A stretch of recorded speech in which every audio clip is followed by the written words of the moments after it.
Good afternoon, guys. Thank you all for being here. We're here to announce an indictment with huge impacts on our community and the justice system. Yesterday, following a masterful presentation by Chief of Screening Andre Godin and this phenomenal group of law enforcement veterans behind me, this presentation to the grand jury led to indictments that were handed down, formal charges of members of the notorious Glock Boyz gang, also known as the Fox 8 Boys. 4 members of this gang have been formally charged for their roles in an organized crime spree that spanned several months. That included murder, armed robbery, and a host of other extremely violent acts.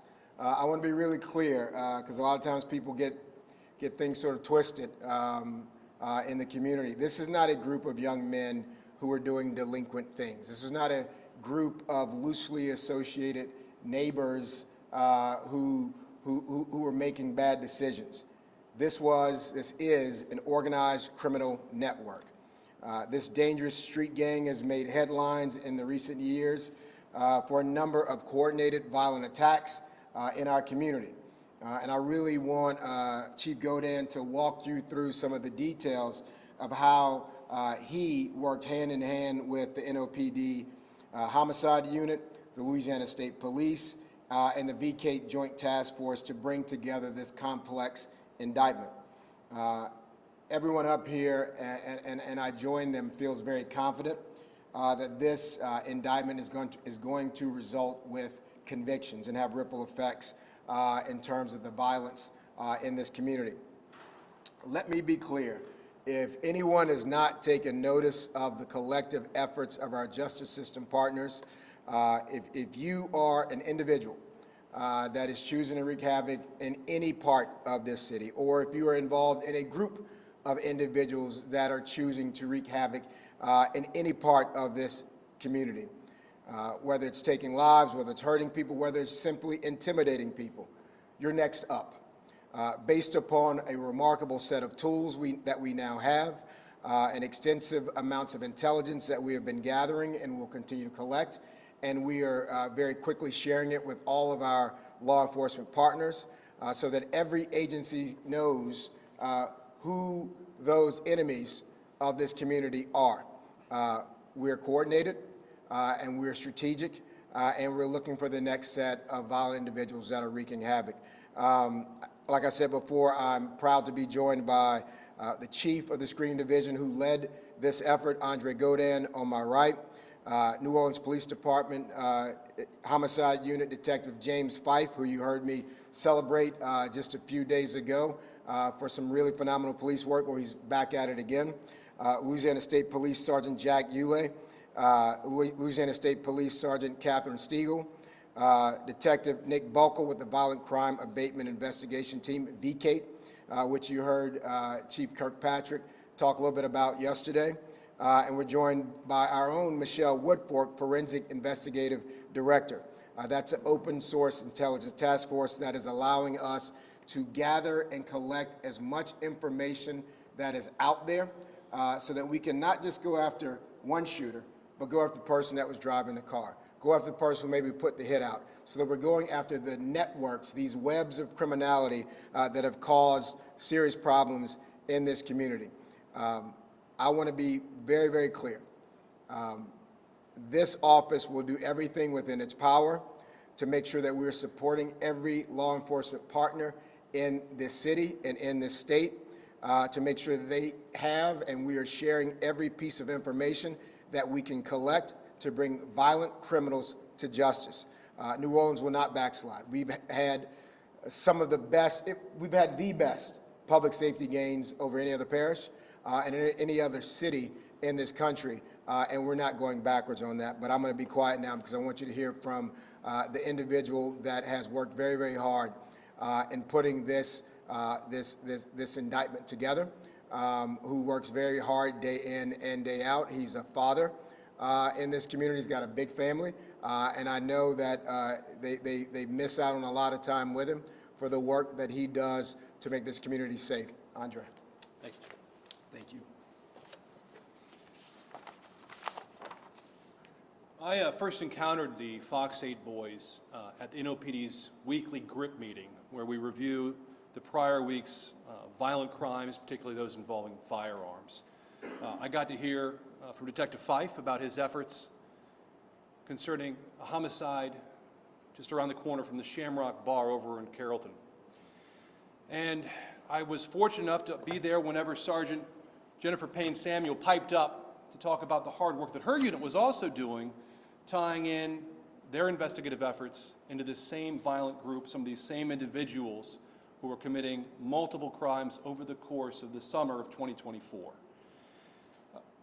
I stood up at that meeting and I said, this is great information, this is great background on this particular group, but if you want us to put together a prosecution that can tell this whole story, that can talk about the multiple auto burglaries, armed robberies, attempt murders, illegal use of weapons, and murder, and mayhem that this group has been committing throughout our city, we have to put together an investigation that tells that whole story so I can present those facts to a grand jury and I can prosecute that case using every tool available to us, including Louisiana racketeering statute.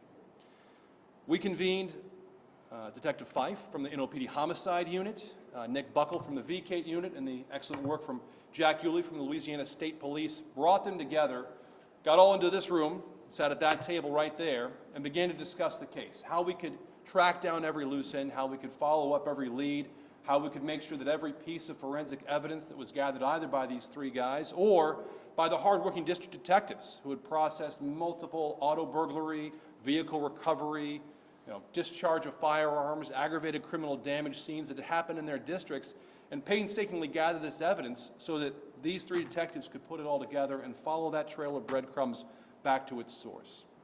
By doing that, we had a very clear picture of just how violent this group was and just how pervasive their activity was over the summer of 2024. So pervasive that they garnered quite a lot of media attention.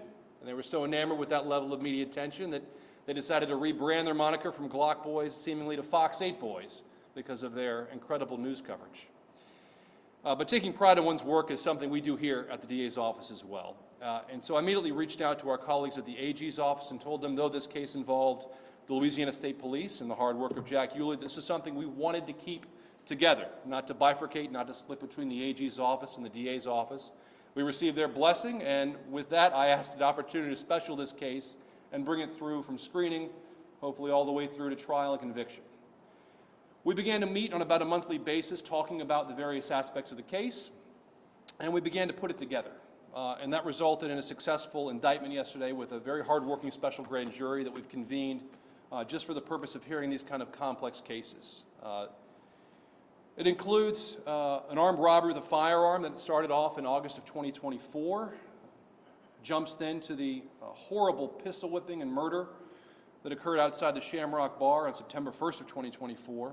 It jumps just almost 2 weeks later to a September 12th shooting just across the street from Kip Central. 30 or 40 rounds discharged, literally crossing school property while they're trying to assassinate some would-be target. We were fortunate LSP was on patrol that day because shortly after that incident, a hardworking LSP trooper noticed a stolen license plate that came back on a reader. He began a chase, and that chase ultimately led us to recover the murder weapon from our September 1st murder.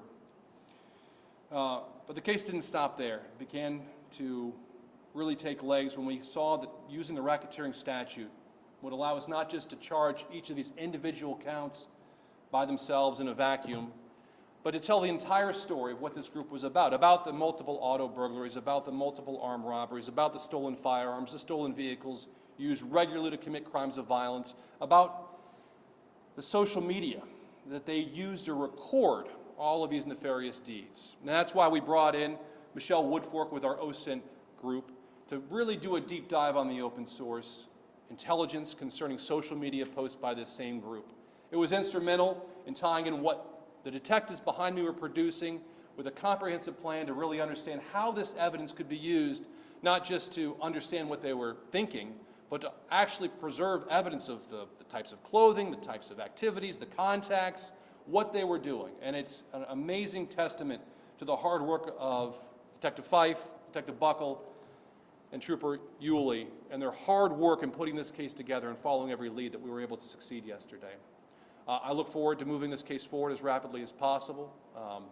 There are defendants associated with this group that have warrants out for their arrests, and we will continue to work with our law enforcement partners to round them up and rope them in to this great prosecutorial effort.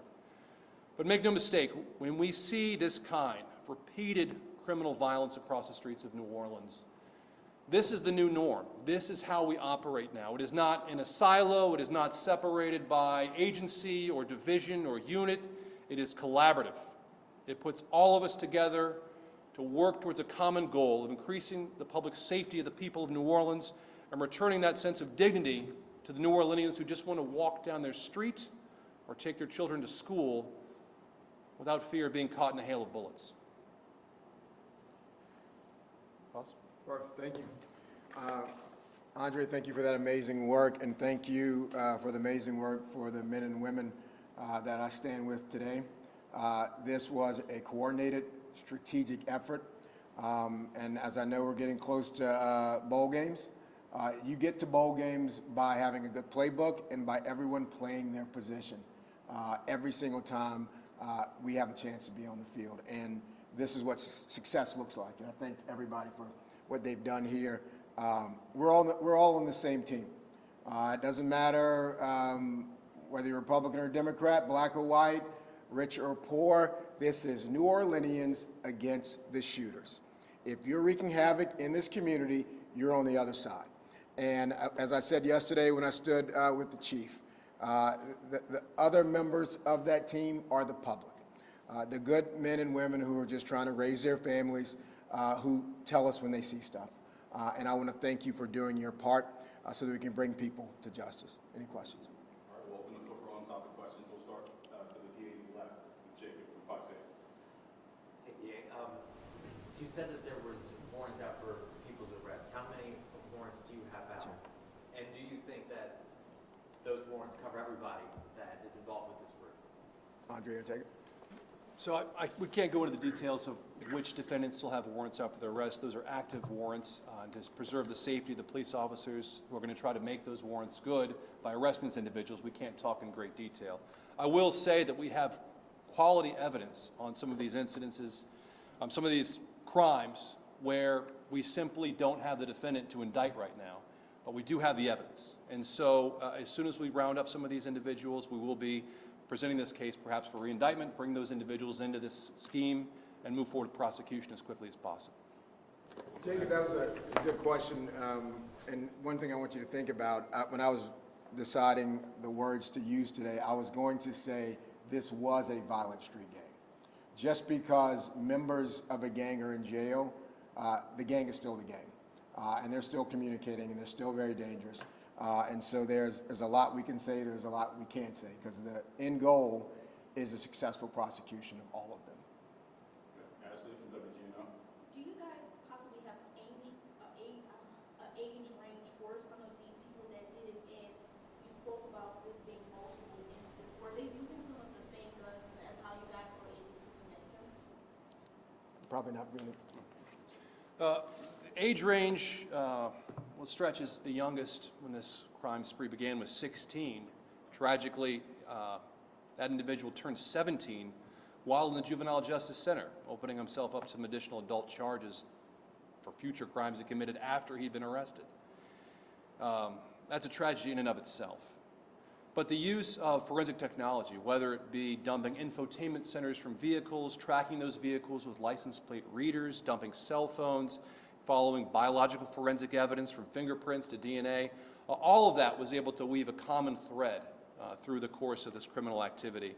And it's backed up significantly by social media posts that put us in the right time, the right place, the right outfits, the right clothing, the right faces, everything that we possibly could use to make sure we had the right individuals for each of these offenses. John, WDSU. Normally when you have gangs, you normally have a territory or a set. Do you know what area of the city these guys were being housed in, or what area they represent?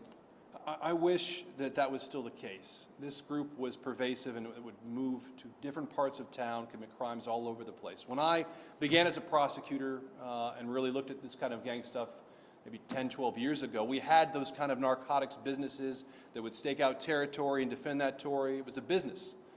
And it made sense because we could attack it like a business. But this new paradigm shift of particularly young individuals between the ages of, say, 16 and early 20s have been committing crimes throughout the city.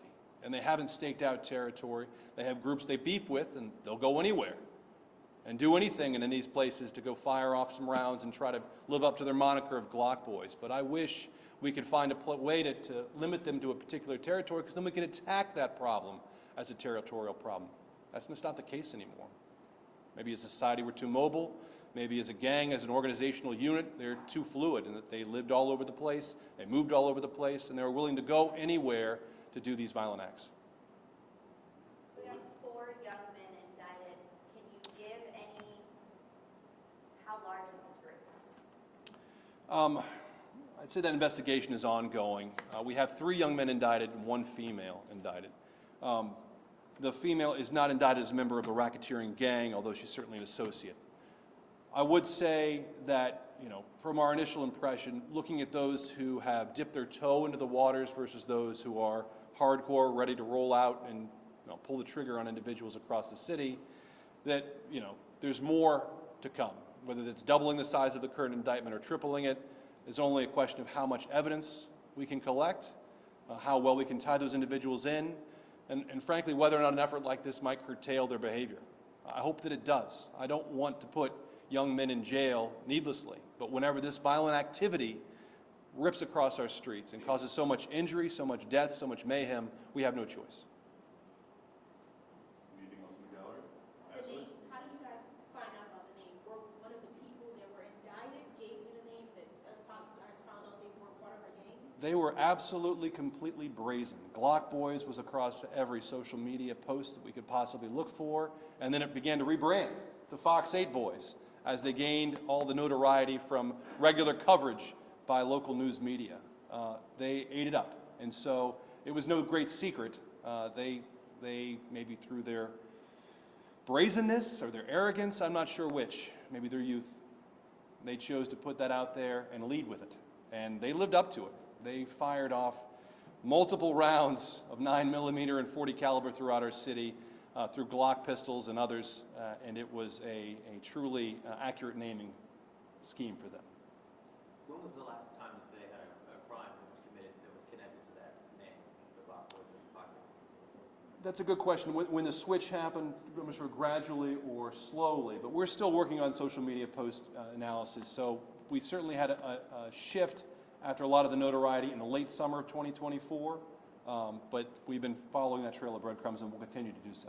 And these aren't just contained to Orleans Parish, y'all have seen it in Jefferson, St. Tammany, correct? Or- There is some crossing over to Jefferson Parish, yes. Is that all? Thanks, everybody. Merry Christmas, guys.